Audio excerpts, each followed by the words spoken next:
찾으셨으면 시편 115편 9절에서 18절까지입니다. 9절입니다. 이스라엘아 여호와를 의지하라. 그는 너희의 도움이시요 너희의 방패시로다. 아론의 집이여 여호와를 의지하라. 그는 너희의 도움이시요 너희의 방패시로다. 여호와를 경외하는 자들아 너희는 여호와를 의지하라. 그는 너희의 도움이시요 너희의 방패시로다. 여호와께서 우리를 생각하사 복을 주시되 이스라엘 집에도 복을 주시고 아론의 집에도 복을 주시며 높은 사람이나 낮은 사람을 막론하고 여호와를 경외하는 자들에게 복을 주시리로다. 여호와께서 너희를 곧 너희와 너희의 자손을 더욱 번창하게 하시기를 원하노라. 너희는 천지를 지으신 여호와께 복을 받는 자로다. 하늘은 여호와의 하늘이라도 땅은 사람에게 주셨도다. 죽은 자들은 여호와를 찬양하지 못하나니 적막한 데로 내려가는 자들은 아무도 찬양하지 못하리로다. 우리는 이제부터 영원까지 여호와를 송축하리로다. 할렐루야. 할렐루야. 아멘. 헌금 위해서 잠시 기도하겠습니다. 오늘은 2024년도 마지막 1년이 52주더라고요. 아시지요? 예, 그래서 주보에 보면 이제 52번째 오늘 주보인데요. 52주 마지막 주일입니다. 어느덧 그 표어를 붙여놓기를 그리스도 예수의 마음을 품으라 그랬는데 어떻게 24년도 그렇게 잘 사신 것 같습니까? 예수 그리스도의 마음을 품고 살자고 시작한 지가 엊그제 같은데 벌써 마지막 주일 예배가 됐습니다. 오늘 그 마지막 예배로 우리가 읽은 시편 말씀을 함께 나누려고 하는데요. 시편 115편 9절부터 읽었는데 사실 시이다 보니까 시를 사람이 읽을 때 중간부터 뚝 잘라서 읽는 사람은 없을 거예요. 시는 처음부터 끝까지 다 읽어야 그 의미가 이해가 되는 거죠. 오늘 시간상 9절부터 읽었는데요. 그 앞부분에 1절부터 8절까지의 그 내용을 한번 눈으로 쭉 보시겠습니까? 눈으로 보시면 여호와여 영광을 우리에게 돌리지 마옵소서 우리에게 돌리지 마옵소서 하면서 하나님이 하늘에 계시는 유일하게 영광 받으시는 하나님이심을 고백하면서 시를 시작합니다. 그러면서 4절 보시면 그들의 우상은 은과 금이요 사람이 손으로 만든 것이라 이러면서 8절까지 우상에 대한 이야기가 쭉 나오고 또 우상을 그 우상이 얼마나 무능한가 하는 것에 대한 이야기들이 나옵니다. 그리고 오늘 우리가 읽은 9절의 여호와를 의지하라 이런 말씀으로 이어지고 있는 시편입니다. 이 말씀을 잘 보면 두 부류의 삶이 선명하게 구분되고 대조되고 있는 것을 보게 돼요. 한 부류는 인간이 만들어낸 우상이 얼마나 무능한 존재인가라는 것을 드러내면서 그 자신이 만든 우상을 섬기며 살아가는 그 무지한 어리석은 인간의 모습을 한 가지 보여주고 있습니다. 또 한 부류는 그와는 반대로 창조주 하나님이 얼마나 위대한가 그리고 그 하나님을 의지하는 자들의 삶이 얼마나 복된가 하는 것을 말씀하죠. 우리가 시편을 보고 있는데요. 언젠가도 말씀드렸듯이 시편은 처음 시작하면서 시편 1편에서 길에 대한 이야기로 시작합니다. 물론 인간의 진정한 행복이 무엇인가 하는 것으로 그것이 주제로 시작하지만 그 이야기를 이렇게 써내려가면서 길을 이렇게 소재로 가지고 와서 이야기해요. 우리가 걷는 길 있지요, 길. 그래서 시편 1편 1절 뭐라고 말합니까? 복이 있는 사람들은 악인의 길을 따르지 아니하며 죄인의 길에 서지 않는다는 거예요. 오만한 자들은 그 길에 주저앉아 버리는데 의인은 그렇지 않다라는 겁니다. 그러면서 그 시편이 6절에서 끝날 때 이렇게 끝납니다. 아마 기억하고 계실 것 같은데요. 뭐라 그럽니까? 무릇 의인의 길은 여호와께서 인정하시나 악인의 길은 망하리로다. 의인의 길, 악인의 길에 대해서 이야기를 하죠. 성경은 세상을 살아가는 우리에게 명확한 답을 제시해주고 있습니다. 어느 길에 서 있어야 하는가? 어떤 삶을 살아야 하는가?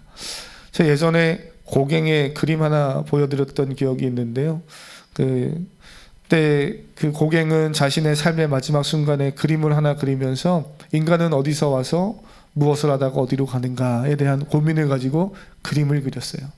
그러나 우리 사랑하는 성도님들은 인생을 살면서 예수 그리스도를 믿으면서 나는 어디로부터 와서 무엇을 하다가 어디로 가는지를 정확히 알고 사는 분들인 줄 믿습니다.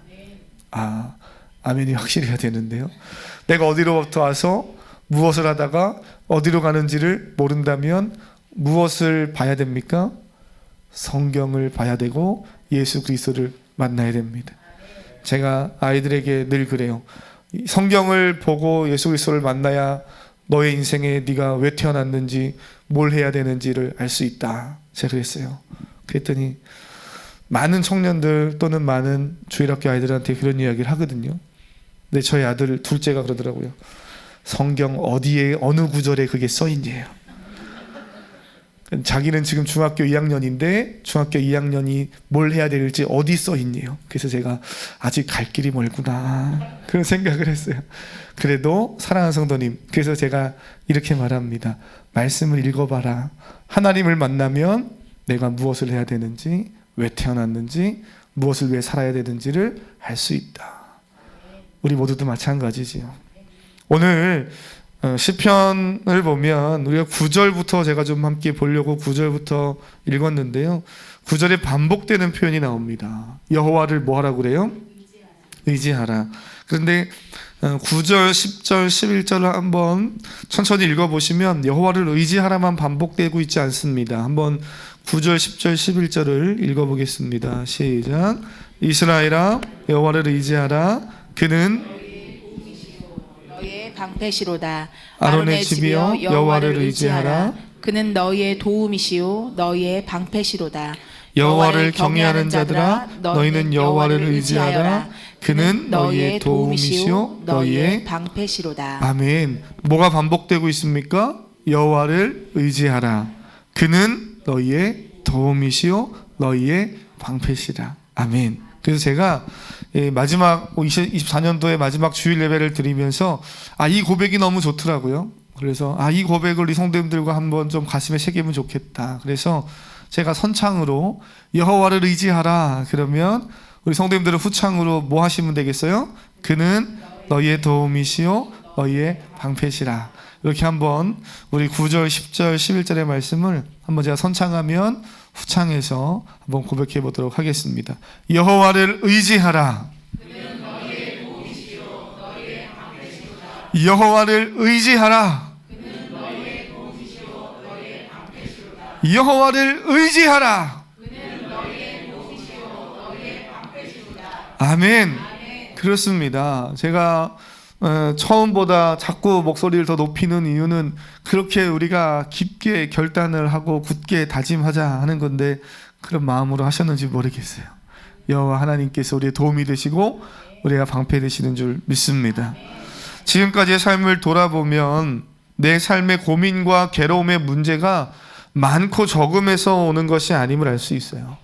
사랑하는 성도님, 저는요 가만히 생각해 보니까 24년도에 왜 이렇게 문제가 많았지? 왜 이렇게 고통스러운 일들이 많았지?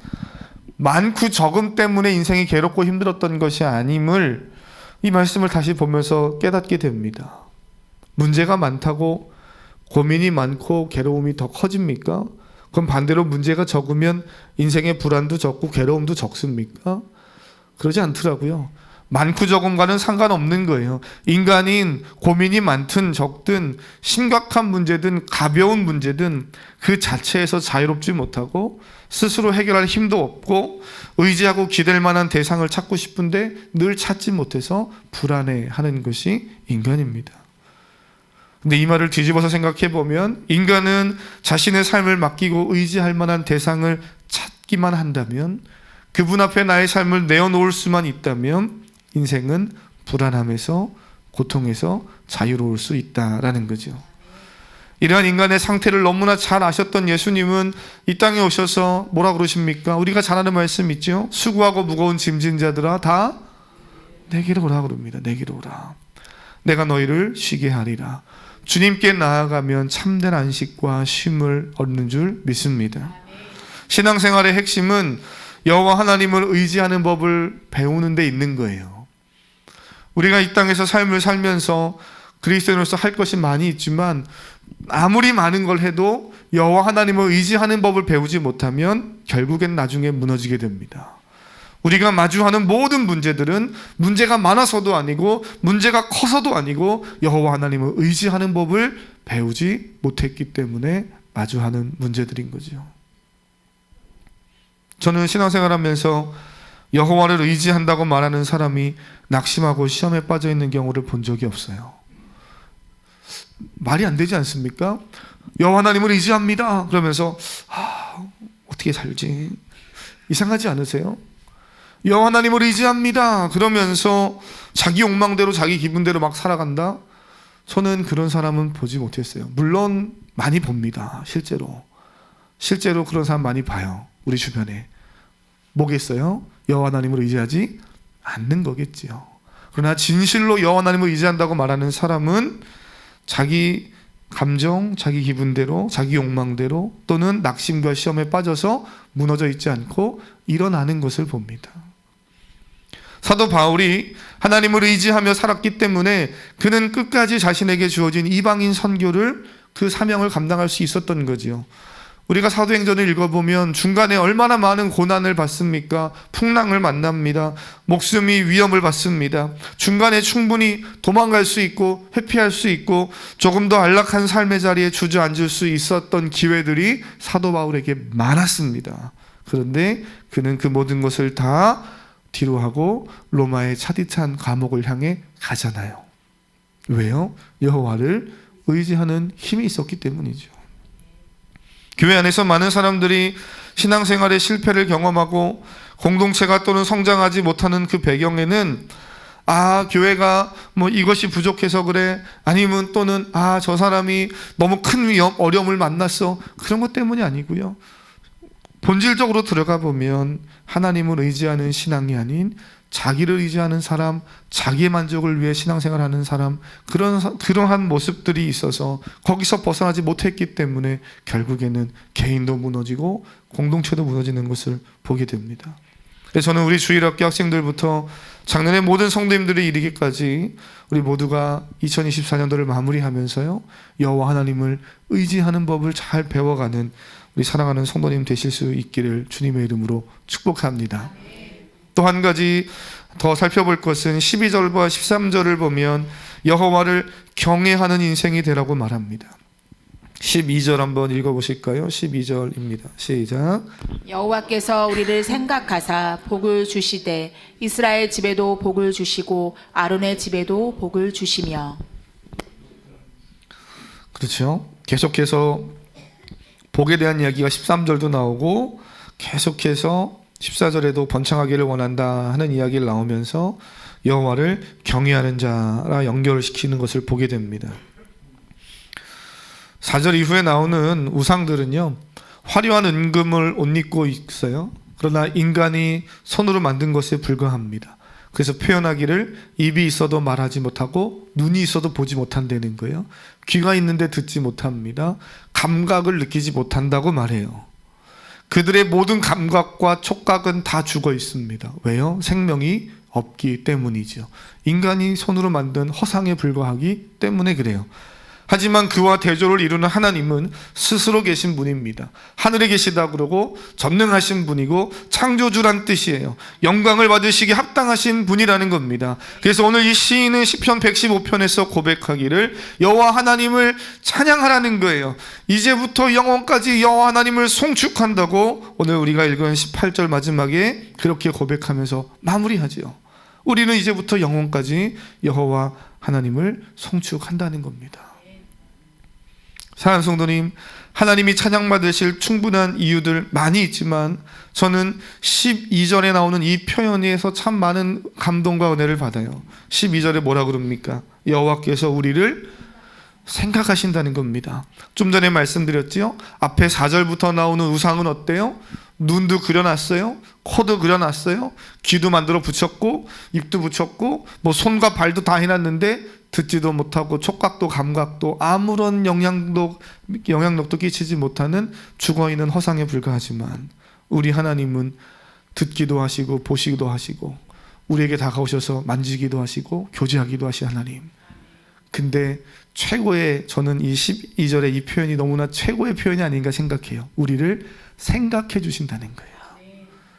사랑하는 성도님, 지난 한 주간 사시면서 가족들을 대할 때 어떻게 하셨습니까? 가족과 한 집에 살면서 생각하셨지요?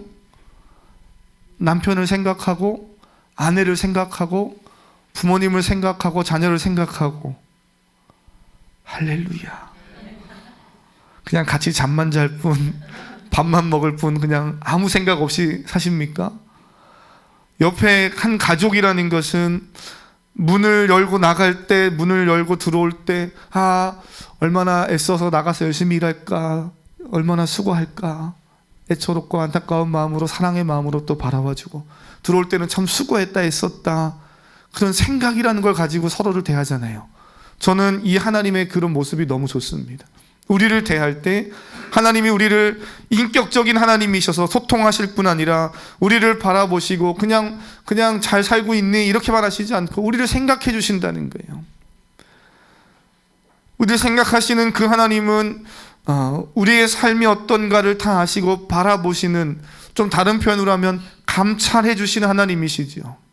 여러분의 삶을 보시고 생각하시고 바라보시면서 감찰하시는 하나님이십니다. 지난 금요 예배 때 시편 113편의 말씀을 우리 매일 성경 묵상 순서에 따라서 성도님들과 함께 나누고 말씀 나누면서 예배했는데요, 그때도 이런 표현 나오더라고요. 우리 하나님이 멀리 계신 것이 아니라 우리 가까이 찾아오신다는 거예요. 한번 시편 113편 보시겠습니까? 뭐라고 되어져 있는가? 5절 6절 한번 읽어보실까요? 5절, 시편 113편 5절 6절입니다. 시작. 여호와 우리 하나님과 같은 이가 누구리요? 높은 곳에 스스로 낮추사 천지를 살피시고. 아멘. 그렇죠. 그러면서 가난한 자 또는 여러 가지 어려운 가운데 소외된 자들을 하나님이 다 살피신다, 이런 이야기를 하십니다. 4절에 오늘 말씀과 너무나 비슷해요. 영광을 받으시기 합당하신 크고 위대하신 그 하나님이 하늘 보좌 높은 우편에 앉아 계신 하나님이시라는 거예요. 그런데 그 영광의 하나님이 그 모든 영광을 내려놓으시고 어떻게 하셨대요? 스스로 낮추사 천지를 살피시기 위해 낮은 자리로 내려오셨다는 겁니다. 오늘 우리의 삶의 자리로 내려오시고 오늘 우리가 예배하는 이 자리로 내려오셔서 우리를 살펴보시는 줄로 믿습니다. 그 하나님이 오늘 시편 115편에서는 시인이 고백하기를 우리를 생각하시고 우리를 바라보시고 우리를 아시는 하나님이시라는 거예요. 하나님이 나를 그렇게 생각하시고 나를 바라보신다는 것이, 제가 한번 이런 질문 드려보고 싶어요. 부담스러우십니까? 기쁘고 감사하십니까? 잘 생각하고 대답해 보세요. 하나님이 여러분의 삶에 이렇게 찾아오셔서 생각하시고 자꾸 여러분을 뭘 하는지 다 보시고, 그래 오늘은 출근하는구나, 학교로 가는구나, 여러분의 모습을 다 하나 보시고 아신다는 건 부담스러우세요? 아니면 기쁘세요? 네, 그죠. 그래도 기쁘시길 축복합니다. 네, 기쁜 일이죠. 감사한 일이에요. 하나님이 우리를 살펴보신다는 건, 저는요, 하나님이 우리를 생각하시고 이 생각이 아니라 하나님이 우리를 검열하시고 이러면 마음이 너무 무거워져요. 하나님이 우리를 검열하시고 너무 무섭지 않습니까? 군대에서 취침 전에 점호를 취하듯이 아침에 일어나서 큐티 했니? 새벽예배 갔다 왔고, 점심에는 어떻게 직장생활 잘하고 있고, 퇴근해서는 가족들과 싸우지 않고, 하나님이 계속 우리의 삶을 검열하시면서 가시는 하나님이라면 너무나 힘들죠. 근데 우리 하나님은 검열하시는 분이 아니시고 우리를 생각하신다. 저는 이 하나님이 너무 좋습니다. 우리를 깊이 살피시고 우리를 생각하시는 하나님, 우리를 돌아보시고 우리의 필요가 무엇인지를 아시는 하나님, 그리고 때를 따라 공급하시는 그 하나님. 오늘 그 하나님을 의지하며 살아가는 우리 사랑하는 성도님 될 수 있기를 바랍니다. 그래서 저는 너무 뻔한 말일지 모르지만 여러분에게 도전하길 원합니다. 한 해를 마무리하면서 여호와를 의지하는 법을 배우십시오. 그리고 그것을 배워가는 25년도가 될 수 있기를 바랍니다. 어떻게 배워야 할 것인가?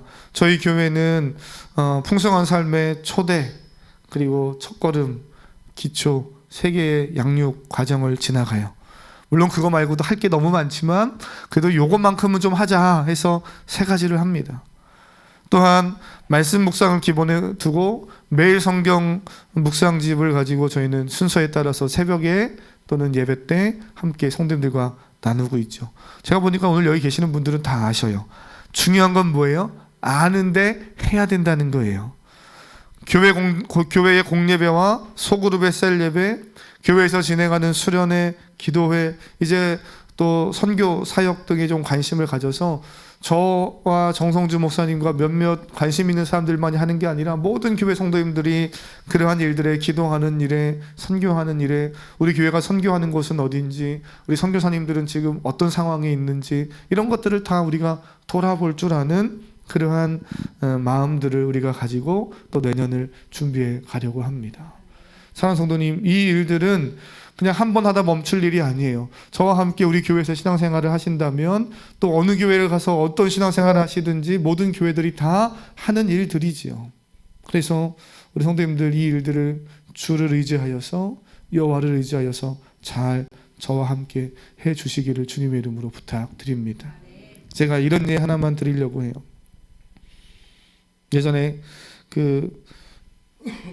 기타를 제가 처음 배울 때, 요즘은 뭐 유튜브 영상 이런 게 있으니까 영상을 보고도 배우고 하지만 저희 때는 그냥 무조건 종로에 가면 교보문고 가서, 그죠? 종로에 있는 교보문고 이런 데 가서 이정선 기타 교실이라는 입문서가 있어요. 기타 치시는 분들은 아실 건데요. 그럼 그 책 하나 사는 겁니다. 어떻게 보는지도 모르고 사는 거예요. 그리고 사서 일단 펴놓고 기타를 하나씩 누릅니다. 한 손으로 하나씩 눌러보면서 쳐요. 그러면 기타를 치는 건지 책을 보는 건지 이게 뭐 가야금을 튕기는 건지 도대체 뭘 하는지 모를 만큼 그 몇 주가 그러고 갑니다. 그렇게 정말 지루한 시간을 보내요. 떠듬떠듬. 그런데 어느 순간인가 시간이 좀 지나고 1주, 2주, 한 달, 2달 지나면 손에서 코드가 잡히기 시작해요. 그래서 코드가 잡으면 한번 쳐봅니다. 창 이게 쳐봐요. 그럼 챙 소리가 나요. 우리 권사님 기타 배우셔서 아시죠? 그거 하나 해보려고 챙 C 코드 한번 잡아보려고, 어려운 F 코드 한번 잡아보고 챙 소리 한번 내보려고 그거를 막 합니다. 그러다 보면 하나씩 코드가 잡히고 엉성하지만 찬양을 부르게 돼요. 그래서 그때 제가 CCM을 중학교 시절에 기타를 가지고 이렇게 하나씩 쳤던 기억이 나요. 기타도 그렇고 컴퓨터 자판의 타자를 배우는 것도 그렇고요. 우리 인생은 다 그렇습니다. 처음에는 잘 안 되는 게 맞죠. 처음부터 잘 되면 얼마나 좋겠어요? 처음엔 다 잘 안 됩니다. 그런데 가만히 생각해 보면 여호와를 의지하는 법도 처음에는 안 됩니다. 잘 되는 분 계시면 저에게 좀 소개해 주세요. 그런 분 또 그런 분 있을 수 있잖아요. 그러면 그런 분들은 또 이렇게 여호와를 의지하는 법을 잘 하는 분도 있다. 처음부터 또 이제 예를 들 때 도움이 될 수 있으니까요. 그런데 대부분은 잘 안 돼요. 왜요? 내 중심에 누가 있기 때문에? 네, 내가 있기 때문에. 죄가 있고 내가 자리 잡고 있으면 여호와 의지하는 거 잘 안 됩니다. 그래서 자꾸 이거를 훈련하는 일들을 해야 돼요. 2024년도에 그 훈련이 조금 더뎠다면 25년도부터는 여호와 하나님을 의지하는 그 일들을 더 집중해 보시길 바랍니다. 반드시 여호와 하나님을 매 순간 의지하며 사는 것을 쉽게 하시게 될 것이고, 그것이 얼마나 복된 일인지, 얼마나 귀한 일인지를 깨닫게 될 겁니다. 저는 우리 사랑하는 모든 성도님들이 그렇게 살아가기를 주님의 이름으로 축복합니다. 그래서 한번 이 찬양을 좀 고백하려고 합니다. 이 찬양 돌아보면 그 하나님의 선하심과 그 사랑 때문에 오늘 우리가 이 자리까지 왔는데, 그 하나님의 사랑, 그 하나님의 은혜를 의지하지 않고 내 힘으로 살려고 한다면 하나님, 우린 또다시 실패할 겁니다. 이거는 분명한 거예요. 하나님 의지하지 않고 살려고 하는 순간 우리는 100% 실패합니다. 저는 우리 사랑하는 성도님들이 다 성공하며 살길 원합니다. 그 성공이 세상이 말하는 그 부와 명예를 누리는 성공, 그런 성공 말고요, 여호와 하나님을 온전히 의지하여서 여호와 하나님이 주시는 은혜와 복을, 여호와 하나님을 경외함으로 누리는 그 축복을 잘 경험하며 살아가는 그 신앙의 성공의 길을 잘 걸어가고 신앙의 그 믿음의 길을 잘 걸어가서 세상에 나가서도 그 사랑과 은혜를 흘려보낼 줄 아는 좋은 영향력 있는 우리 성도님들로, 우리 교회로, 저희 교회가 성장하기를 원합니다. 그래서 이 시간 함께 기도하실 때, 하나님 올해를 마무리하는 예배지만 짧은 한 주간 우리 저를 위해서 기도해 주실 때, 내년도 교회 여러 가지 일정들을 놓고 기도하면서 제 생각이 계속, 하나님이 계속 생각들을 많이 바꾸십니다. 다른 거 많이 하지 마라, 다른 거 많이 하지 마라. 그래도 우리가 꼭 해야 될 것들이 있거든요. 그런 것들을 우리 교회가 어떻게 해갈지, 그리고 교회가 하나님 은혜 가운데 성장하면서 어수선하고 복잡한 것, 어지러운 것들이 있는데 어떻게 정리해 갈지 하나님이 참 많은 마음들을 주십니다. 저를 위해서, 우리 리더들을 위해서, 함께 예배하는 우리 성도님들을 위해서 우리 함께 잠시 기도하고 마치길 원합니다. 이 찬양 한번 고백하겠습니다. 주의 사랑을, 주의 선하심을, 주의 사랑을, 주의 선하심을, 주의 은혜를 생각해보라. 하늘보다도 더 높으신 아버지의 사랑 크고 놀랍네. 아버지 사랑 크고 놀랍네. 한 번 더. 주의 사랑을, 주의 사랑을, 주의 선하심을, 주의 은혜를 생각해보라. 하늘보다도 더 높으신 아버지의 사랑 크고 놀랍네. 아버지 사랑 크고 놀랍네. 한 번 더. 주의 사랑은, 주의 사랑은, 주의 선하심을,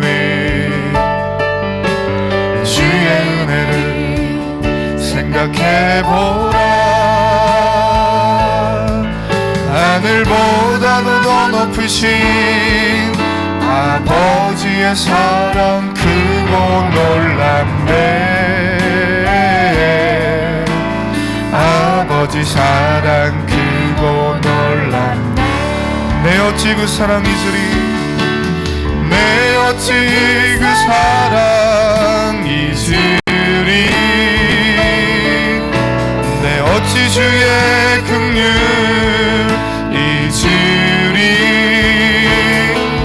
내 영혼의 모든 소원 만족시킨 하나. 주의 사랑은, 주의 사랑은, 주의 선하심을, 주의 은혜를 생각해보라.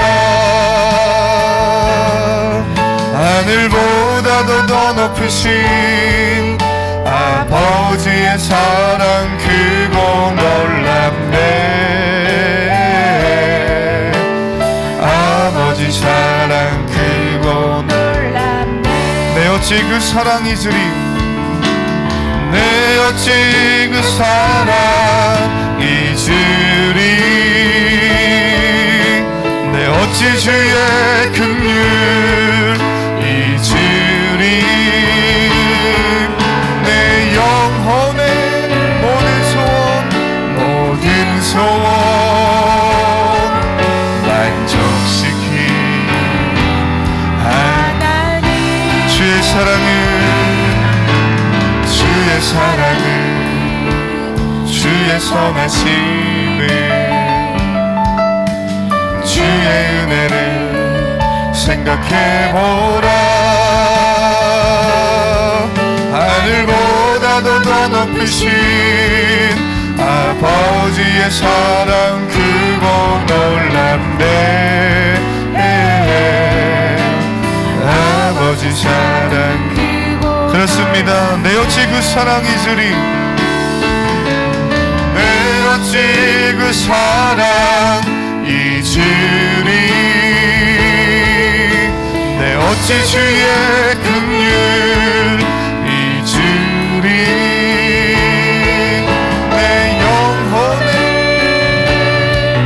모든 소원 만족시키. 내 어찌 그 사랑 잊으리. 내 어찌 그 사랑 잊으리. 내 어찌 주의 긍휼 잊으리. 내 영혼의 모든 소원 만족시키. 한 번 더 고백합니다. 내 어찌 그 사랑 잊으리. 내 어찌 그 사랑 잊으리. 내 어찌 주의 긍휼 잊으리. 내 영혼의 모든 오직 주님만이 만족시키십니다. 만족시키.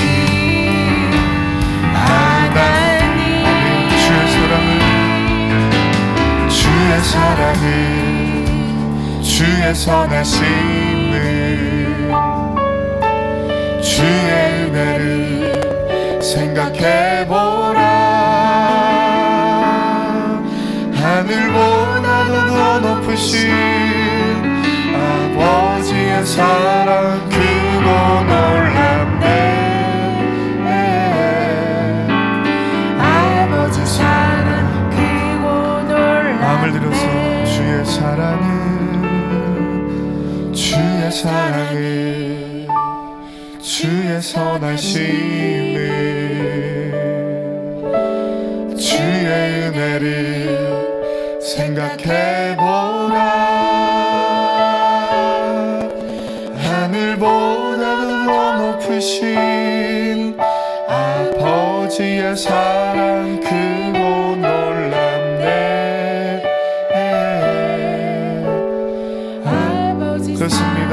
지금처럼 여러분의 목소리로 한번 고백하세요. 주의 사랑을 주의 선하심을 주의 은혜를 생각해보라. 하늘보다도 더 높으신 아버지의 사랑 크고 놀랍네.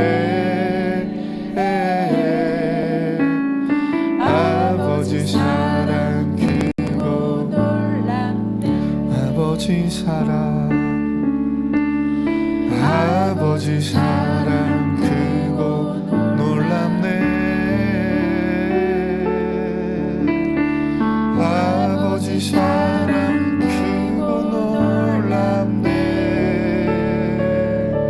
그렇습니다. 주님, 아버지의 사랑 크고 놀라움을 고백하는 귀한 성도들, 이 시간 우리 함께 기도하길 원하는데요. 하나님, 기도할 때 저들의 심령 속에 올 한 해 느껴보지 못했던 하나님의 그 따뜻한 사랑과 은혜가 경험되는 시간 되길 원합니다. 짧은 기도를 드리지만 여호와 하나님을 진심으로 의지하며 살겠다고, 지금까지 나의 힘으로 살았지만 여호와 하나님을 한 번도 의지한다고 말하면서 의지해 본 적이 없었다면 하나님 의지하며 살기를 결단하오니 하나님 힘을 주시옵소서. 그 은혜를 부어주시옵소서. 우리 주여 한번 부르고 기도하겠습니다. 주여.